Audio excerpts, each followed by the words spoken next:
청년 시절에 전태일 평전을 읽은 적이 있습니다.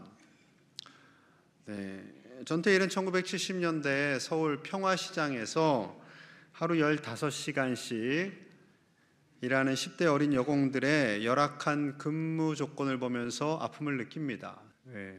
22살이에요. 22살. 너무나도 어린 때 이제 어린 여공들이 너무나 힘들게 일하는 것을 보고 마음 아파할 때 우연히 근로기준법이 있다는 것을 알게 됩니다. 근로기준법이 있기는 한데 그것이 현장에서는 적용되지 않는 거예요. 근로기준법을 이야기하면 나쁜 사람으로 취급되던 이상한 시대였습니다.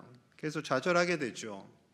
다른 사람을 좀 돕고 싶은데 너무나도 힘이 없어요. 22살에 어린 청년의 나이로 할 수 있는 게 별로 없어요. 사회의 부조리와 싸우기 위해서 결국 아무것도 할 수 없는 너무나도 연약한 존재이다 보니 자신의 몸을 불 속으로 내던지게 되죠.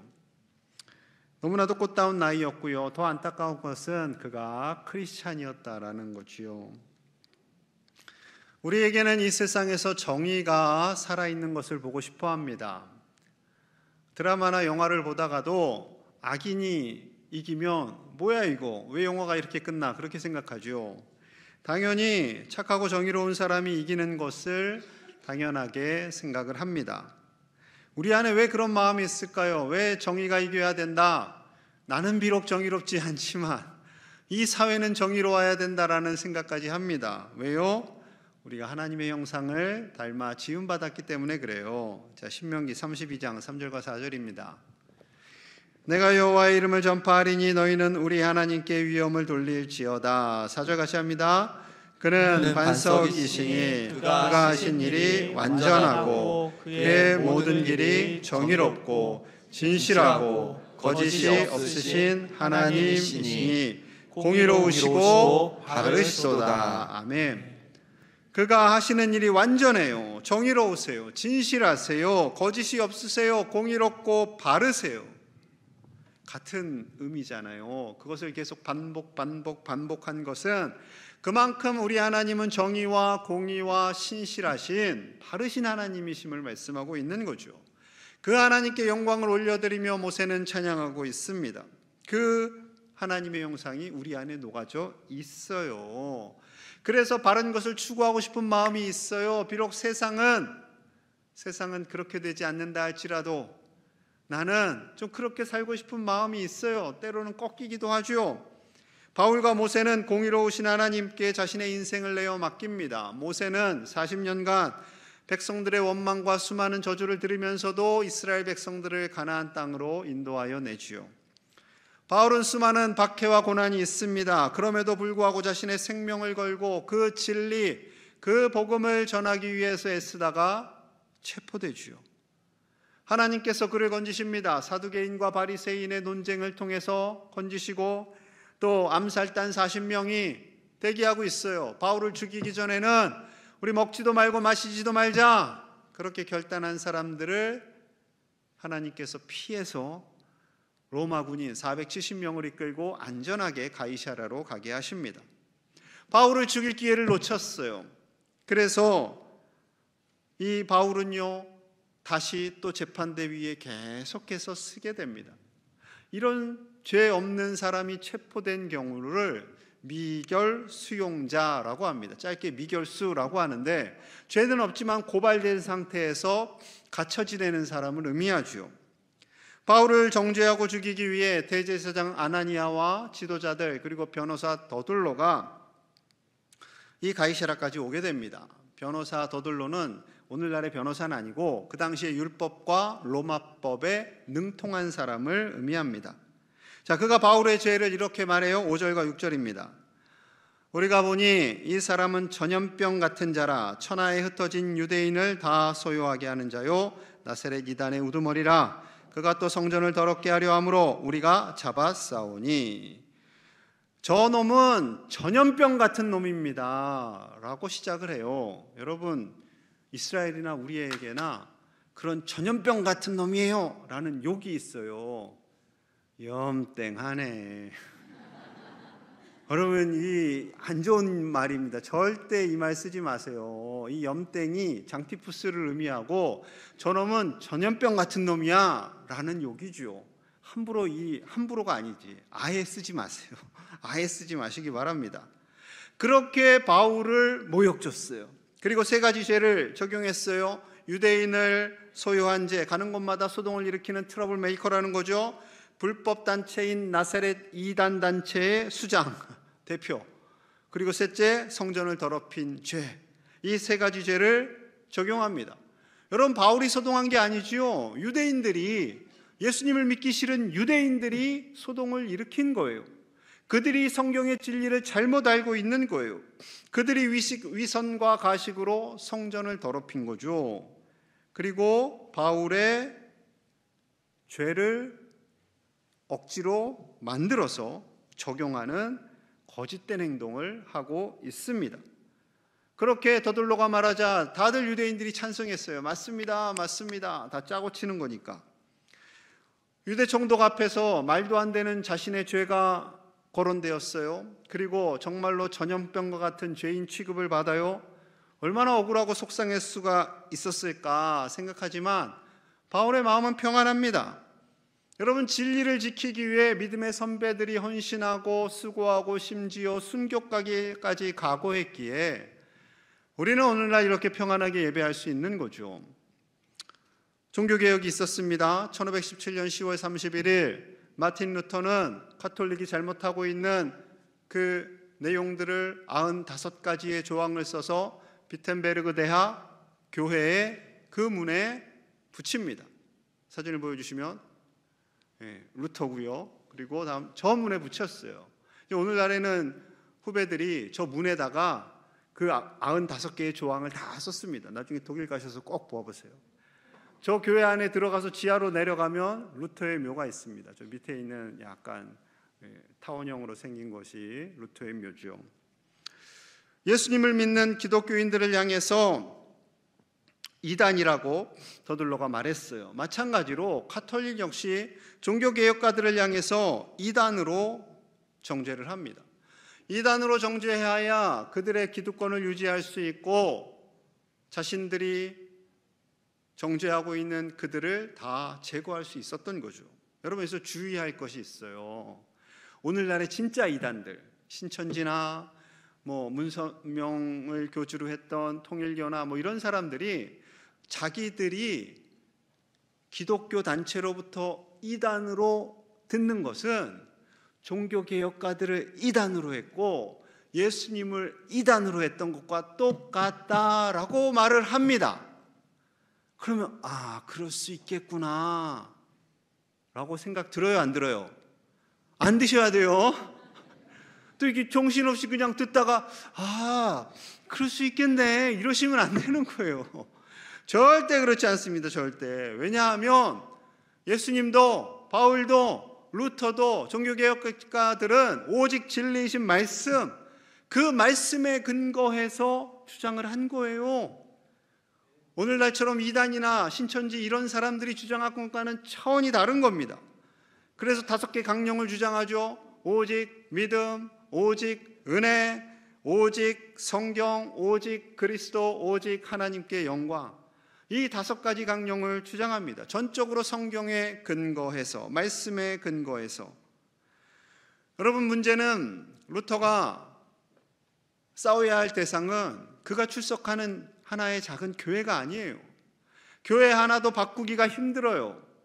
교단도 아니에요. 로마 전체 카톨릭과 싸워야 해요. 얼마나 두려웠을까요? 내가 말 안 될 될까? 내가 몇몇 친구들과 주장 안 될 될까? 두렵지요. 그러니 지쳐가지고 쓰러져 누워 있습니다. 밥도 안 먹고 지쳐있는 그에게 그의 부인이 갑자기 상복을 입고 나타났어요. 그러니 루터가 깜짝 놀랍니다. 누가 죽었어요? 예, 하나님이 죽으셨어요, 여보. 대체 무슨 말도 안 되는 말이에요. 하나님이 살아계시면 당신이 이렇게 힘 빠져 있고 지쳐 있을 리가 없어요. 하나님이 돌아가셨기 때문에 당신이 이렇게 지쳐 있는 거죠. 여러분, 우리가 살아가면서 지쳐 있고 낙심하고 아무것도 하기 싫을 때가 있죠. 그럼 그 상태가 쭉 유지되면 안 돼요. 그 상태가 쭉 유지되면 똑같은 거예요. 하나님이 돌아가셨다라고 생각하는 분들인 거죠. 여러분, 하나님께서 살아계셔서 루터에게 힘을 주시는 거죠. 정신 바짝 차립니다. 그리고 사명을 감당하게 됩니다. 여러분, 진리를 지키는 자들이 억울함을 당할 수가 있어요. 그러나 하나님께서 우리에게 해야 할 말을 주시고 루터의 아내를 통해서 말씀하여 주신 것처럼 우리의 동역자들을 통해서도 말씀하여 주시고 때로는 이를 통해서 힘을 주셔서 주님의 몸된 교회는 견고하게 세워져 가는 줄로 믿습니다. 예수님께서 이렇게 말씀하셨어요. 마태복음 10장 19절 20절입니다. 너희를 넘겨줄 때 어떻게 또는 무엇을 말할까 염려하지 말라. 그때 너희에게 할 말을 주시리니 20절 같이 봅니다. 말하는 이는 너희가 아니라 너희 속에서 말씀하시는 이 곧 너희 아버지의 성령이시니라. 아멘. 우리가 억울한 일을 당할 때, 모욕을 받고 고난을 당할 때 우리에게 할 말을 주시는 분이 성령님이시라는 거죠. 바울에게 말씀을 주시는 분이 성령님이시라는 거죠. 말씀만 주시겠어요? 우리에게 힘도 주시고 능력도 주시고 이 세상에서 쓰러지거나 넘어지지 않도록 우리에게 하나님의 은혜를 부어주시는 그 하나님을 신뢰하시는 저와 여러분들 되시기를 간절히 축복합니다. 더둘로의 거서가 이어졌고요. 이제 바울이 변론을 합니다. 바울은 성전이나 회당 그 어디에서도 자신이 소동한 적이 없어요. 소동을 일으킨 적이 없어요. 다 유대인들이 소동을 일으켰죠. 그가 당당하게 복음의 진리에서만 말하였습니다. 그것을 표현해요. 기독교가 이단이라고 하는 것에 대해서 반박합니다. 자, 14절이에요. 그러나 이것을 당신께 고백하리이다. 나는 그들이 이단이라 하는 도를 따라, 기독교죠, 조상의 하나님을 섬기고 율법과 선지자들의 글에 기록된 것을 다 믿으며. 비록 저 사람들이 기독교를 이단이라고 하지만 그렇지 않다라는 거예요. 왜요? 오직 말씀, 율법과 선지자들의 글, 이거 구약 성경을 의미합니다. 그 말씀만을 의지하고 그 말씀대로 자신은 주장한 것밖에 없다라는 거죠. 오직 진리의 말씀만이 하나님께서 나에게 그 말씀을 심어주셨고 그리고 그 말씀을 전한다라는 거죠. 부활에 대해서도 이렇게 고백합니다. 15절이에요. 그들이 기다리는 바 하나님께 향한 소망을 나도 가졌으니 곧 의인과 악인의 부활이 있으리라 함이니이다. 하나님을 향한 소망, 그 부활은 의인과 악인이 살아나는 거예요. 여러분, 악인도 부활합니다. 심판받죠. 그리고 이제 그렇게 되는 거죠. 의인도 심판을 받아요. 부활을 얻어요. 어떤 심판을 받아요? 의로운 심판을 받죠. 그렇게 되는 것은 성경에 이미 기록되어 있고 부활하신 예수님이 만나 주신 거예요. 부활하신 예수님을 만났는데 어떻게 그가 진리를 전하지 않을 수가 있겠어요? 진리를 어떻게 왜곡할 수 있겠어요? 그러하기에 바울은 공회 앞에서나 어디에서나 잘못된 행동을 한 것이 있다면, 잘못 말한 것이 있다면 당당하게 이야기해 주십시오 하는데 거기에 대해서는 사람들이 아무도 말을 못하는 거예요. 왜냐하면 자기들도 바울이 말하는 것이 진리라는 것을 아니까. 이 모든 과정 속에서요, 하나님께서 말씀을 심어주셨고 말씀을 전했습니다. 이것이 벨릭스, 총독 벨릭스의 마음에 감동으로 다가왔어요. 자, 22절 상반절입니다. 벨릭스가 이 도에 관한 것을 더 자세히 아는 고로, 이 도, 기독교에 대해서 유대인들보다 더 잘 알아요. 물론 믿음으로 아는 것이 아니라 객관적인 사실로 아는 거예요. 역사적인 사실로. 예수님이 이 땅 가운데 오셨고 유대인들이 그를 시기해서 십자가에서 죽였고 부활해서 제자들에게 보여주셨고 그 부활하신 예수님을 사도들과 바울이 전한다라는 것을 알기는 알아요. 자, 그래서 이렇게 결론을 내리죠. 22절 하반절과 23절입니다. 연기하여 이르되, 재판을 연기한 거예요. 천부장 루시아가 내려오거든 너희를 처결하리라 하고 백부장에게 명하여 바울을 지키되 자유를 주고 그의 친구들이 그를 돌보아 주는 것을 금하지 말라 하니라. 바울을 체포하고 가이사랴까지 이송한 그 천부장 루시아가 올 때까지 좀 보자, 연기하자, 그리고 바울에게 자유를 주고 친구들이 바울을 돌보게 하자라는 매우 우호적인 결정을 내립니다. 이 벨릭스도 바울이 잘못이 없다라는 것을 알아요. 알기는 아는데 기독교가 무엇인지는 정확히 몰라요. 믿음의 눈이 아직 열리지 않았어요. 성령님께서 그의 마음과 그의 아내의 마음을 감동을 주셨어요. 자, 24절 함께 봅니다. 시작.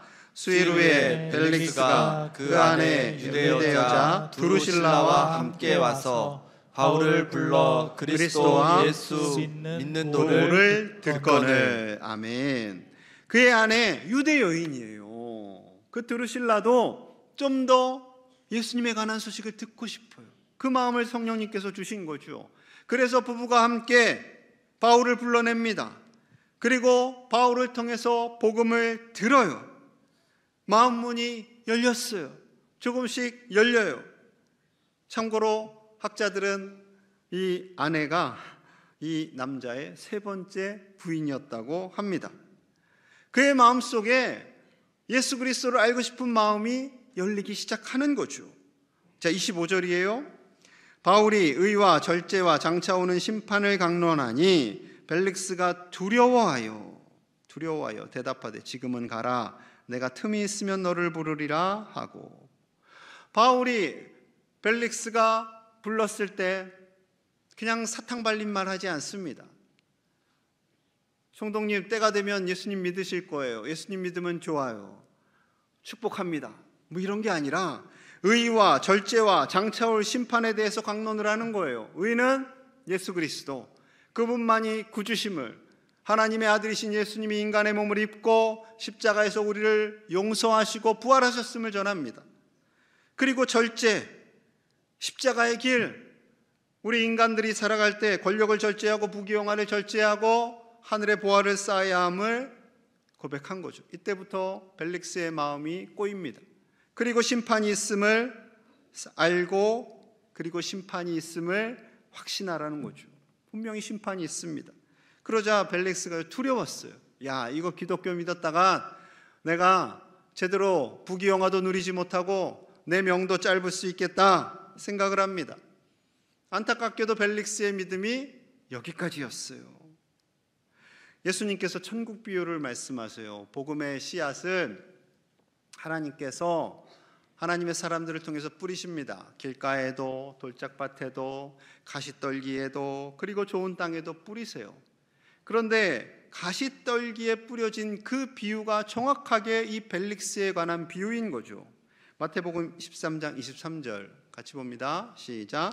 가시떨기에 뿌려졌다는 것은 말씀을 들으나 세상의 염려와 재물의 유혹에 말씀이 막혀 결실하지 못하는 자요. 아멘. 벨릭스를 향한 정확한 말씀이에요. 벨릭스의 마음이 가시떨기와 같아요. 복음이 들려줬어요. 예수님에 대해서도 알아요. 유대인들보다 더 잘 알아요. 그러나 재물에 대한 유혹, 세상의 염려, 더 많은 곳을, 더 많은 지위를 누려야 되고 높이 올라가야 되고 더 많은 권력을 가져야 되는데 예수님 믿다가 이것을 내려놔야 되겠구나라는 두려움이 임했어요. 그래서 예수님을 받아들이지 않고요, 엉뚱한 길로 갑니다. 자, 26절 다시 바울을 불렀어요. 동시에 또 바울에게서 돈을 받을까 바라는 고로 더 자주 불러 같이 이야기하더라. 성령님께서 그의 마음을 열어주시기는 했는데, 그래서 복음을 듣기는 했는데요, 그냥 바울을 새로운 종교의 교주쯤으로 알았어요. 통일교가 돈이 좀 많습니다. 그래서 그 돈을 모아서 나에게 주면 내가 너 풀어줄 수 있어, 이런 걸 계속 뉘앙스를 흘린 거예요. 흘렸어요. 여러분, 벨릭스의 수준이 딱 이 정도였어요. 신약성경 13권을 쓴 바울이 저자 직강을 해요. 하나님의 나라와 복음을 들려줘요. 그런데 이 벨릭스는 고작 돈 몇 푼이나 바라는 그 마음으로 바울을 불러다가 이야기를 듣습니다.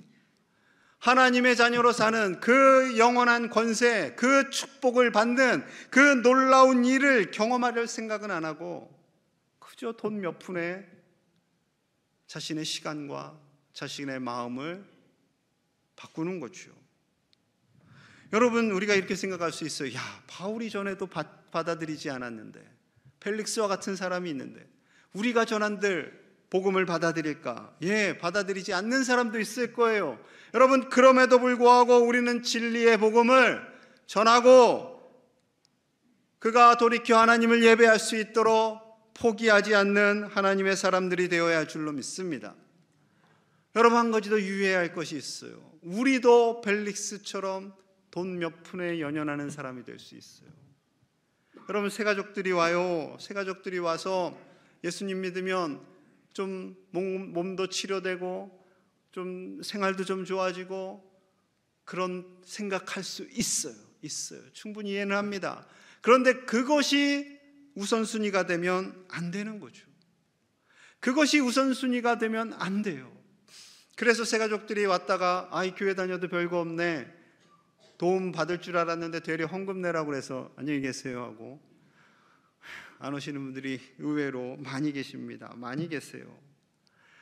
여러분, 이 주일 이 시간을 내어서 하나님께 나온 여러분들의 이 믿음은, 이 예배드리는 모습은 기적과도 같은 일이에요. 기적과도 같은 일이에요. 하나님을 알고 그 하나님을 믿고 예수 그리스도를 믿고 구주로 고백하고 이 자리에서 하나님을 예배드리는 것은 하나님께서 주시는 놀라운 은혜의 선물을 받은 것이고요. 이것은 기적과도 같은 일입니다. 진리를 받고 그 진리의 소중함을 깨닫고 그 진리 앞에서 당당하신 저와 여러분들 되시기를 축복합니다. 그저 돈 몇 푼 따위를 바라보는 벨릭스와 같은 연약한 사람이 되지 마시고 끝까지 진리이신 예수 그리스도를 붙잡고 살아가야 할 줄로 믿습니다. 그 후에 벨릭스는요, 더 무책임한 사람으로 전락하고 맙니다. 자, 27절이에요. 함께 봅니다. 시작. 이때가 지난 후 보르기오 베스도가 벨릭스의 소임을 이어받으니 벨릭스가 유대인의 마음을 얻고자 하여 바울을 구류하여 두니라. 이때가 지난 2년이에요. 2년. 분명히 아무 죄가 없어요. 벨릭스도 알아요, 죄가 없다라는 것을. 그런데 2년 동안 가두어둡니다. 왜요? 돈 몇 푼 얻으려고. 저놈이 돈을 안 주네, 저놈이 돈을 안 주네. 그러면서 시간이 계속 갔어요. 두 번째 이유가 있어요. 바울을 가두어두니까 유대인들이 좋아해요. 유대인들이라 하면 지도자들이에요. 거짓된 지도자들이에요. 그 지도자들이 좋아해요. 그래서 그들과 결탁을 하는 거죠. 그러면 유대 땅이 평안하고 자신의 정치적인 입지는 더 견고해지니까. 그리고 황제에게 보고했을 때 황제의 칭찬이 있으니까. 세상적으로 더 성공할 수 있기 때문에 죄 없는 바울을 2년간이나 감옥에 가두어둡니다. 바울을 2년간 가두어두고 종종 복음을 듣지만 그가 예수님을 영접하지 않았어요. 여러분, 돈 몇 푼에 진리를 포기하는 일이 없기를 간절히 소망합니다.